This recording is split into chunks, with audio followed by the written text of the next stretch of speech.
Bismillahirrahmanirrahim. Assalamualaikum warahmatullahi wabarakatuh.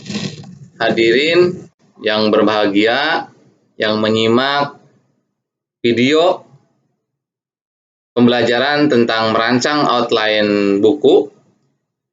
Ini merupakan video sebagai pemenuhan terhadap tugas penulisan KTI dalam bentuk buku pada pelatihan kewidyasuaraan berjenjang tingkat tinggi yang dilaksanakan di PPSDM Kemendagri Regional 5 Makassar Angkatan Kedua.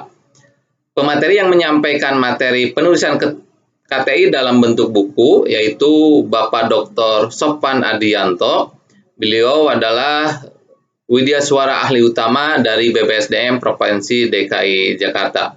Sebelum memasuki kepada materi tentang bagaimana merancang outline buku, sebelumnya saya akan menyampaikan feedback terkait dengan pembelajaran yang disampaikan oleh Bapak Dr. Sopwan Adianto. Sungguh sangat berbahagia dan menyenangkan. Kami beruntung di Angkatan 2 ini mendapatkan pembelajaran penulisan KTI dalam bentuk buku yang disampaikan oleh Bapak Sopwan Adianto. Beliau mengajarkan sungguh luar biasa. Beliau tidak hanya mengajar, tetapi juga memberikan motivasi sebagai motivator kepada kami supaya kami dapat menulis buku sebagai output dalam pembelajaran KTI dalam bentuk buku. Kemudian pembelajaran yang disampaikan beliau juga pembelajaran yang sangat interaktif, bahan tayang yang kekinian dengan dilengkapi video yang sungguh banyak yang bermakna. Kemudian peserta juga dipacu untuk tidak ngantuk karena semuanya pembelajaran dilakukan secara interaktif, sehingga pembelajaran secara keseluruhan sangat memuaskan apa yang disampaikan oleh beliau. Baik, kita lanjut ke topik utama yaitu merancang outline buku. Untuk dapat merancang outline buku, minimal kita punya 3 langkah cepat, yaitu yang pertama menggali ide dan gagasan. Kemudian kalau kita sudah punya ide dan gagasan, kemudian kita lanjutkan dengan memetakan konsep, dan setelah matang konsepnya kemudian tetapkan judul. Setelah tetapkan judul, selanjutnya adalah menyusun outline buku. Secara singkat, misalkan saya sebagai meteorologis yang punya keahlian di bidang meteorologi dan klimatologi, maka punya ide dan gagasan untuk menulis buku dalam topik besar perubahan iklim. Nah, ini adalah gagasan utamanya, topik besarnya perubahan iklim. Nah, kemudian kita petakan hal-hal yang terkait dengan perubahan iklim. Bagaimana caranya? Maka kita sedapat mungkin mengkalkulasi atau mendapatkan informasi terkait dengan perubahan iklim dengan cara mengumpulkan kata-kata yang terkait dengan tema perubahan iklim. Nah, ini adalah cara pemetaan topik-topik yang terkait dengan perubahan iklim. Di sini ada iklim, ada adaptasi, ada pemanasan global, mitigasi, dan lain sebagainya. Kemudian setelah kita memetakan apa-apa saja yang terkait dengan perubahan iklim, kemudian kita coba sarikan untuk menjadi sebuah outline untuk merancangkan judul dan outline dari bukunya. Nah, setelah secara seksama dengan menganalisis semua yang ada terkait dengan perubahan iklim, maka muncullah judul yang tepat untuk membawakan perubahan iklim ini sesuai dengan isu yang ada, yaitu mitigasi dan adaptasi perubahan iklim di Indonesia. Dengan outline-nya adalah yang pertama pendahuluan, kemudian ada jaringan monitoring perubahan iklim, kemudian ada karakteristik iklim, ada perubahan iklim, kemudian pemanasan global, ada faktor-faktor penyebab perubahan iklim, ada adaptasi, ada dampak perubahan iklim, ada adaptasi perubahan iklim, dan ada mitigasi perubahan iklim. Nah, secara lengkap outline ini akan disajikan dalam format dokumen Word seperti berikut ini. Jadi judulnya adalah tadi mitigasi dan adaptasi perubahan iklim, kemudian bab 1 pendahuluan.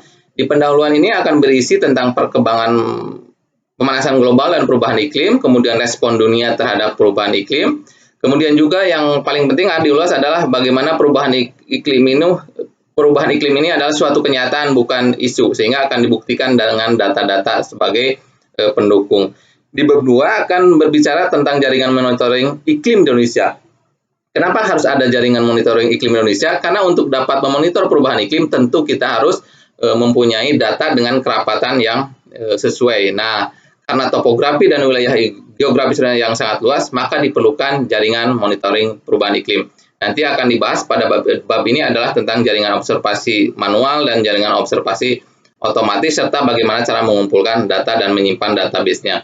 Kemudian dilanjutkan setelah bab 2 adalah bab 3, yaitu terkait dengan karakteristik iklim Indonesia. Ini akan membahas tentang karakter iklim yang berbeda-beda di tiap wilayah, karena tadi perbedaan geografis dan topografi. Kemudian juga akan dibahas dengan pengklasifikasian wilayah berdasarkan tipe hujan. Ini ada 3 pengklasifikasian, yaitu ekuatorial, monsunal, dan lokal.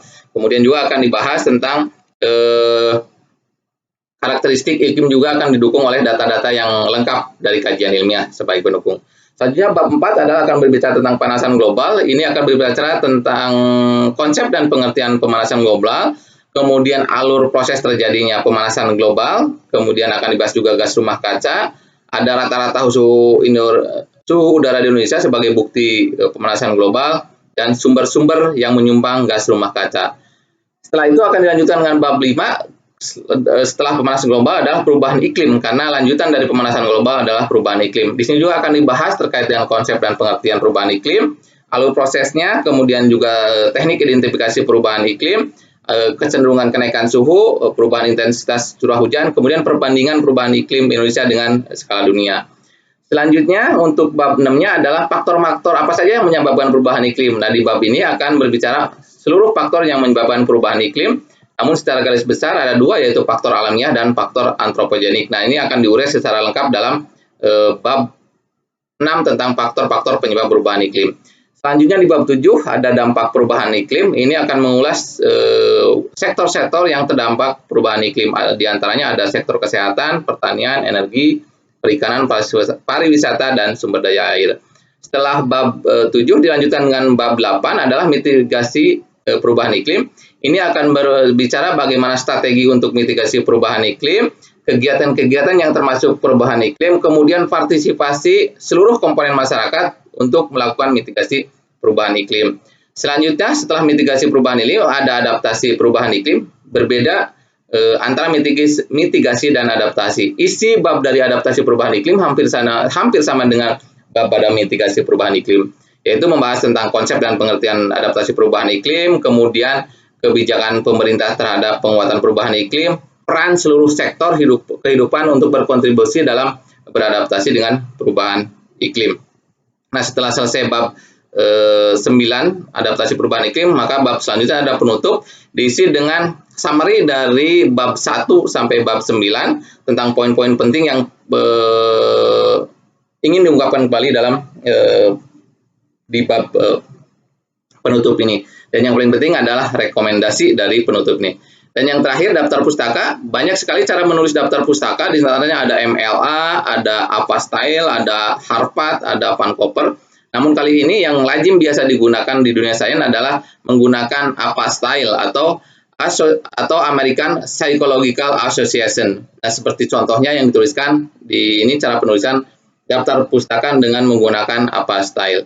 Demikian para penyimak video pembelajaran merancang outline buku. Terima kasih atas perhatiannya. Mudah-mudahan bermanfaat bagi kita semua untuk memajukan legacy kita menulis nama dalam bentuk buku. Terima kasih.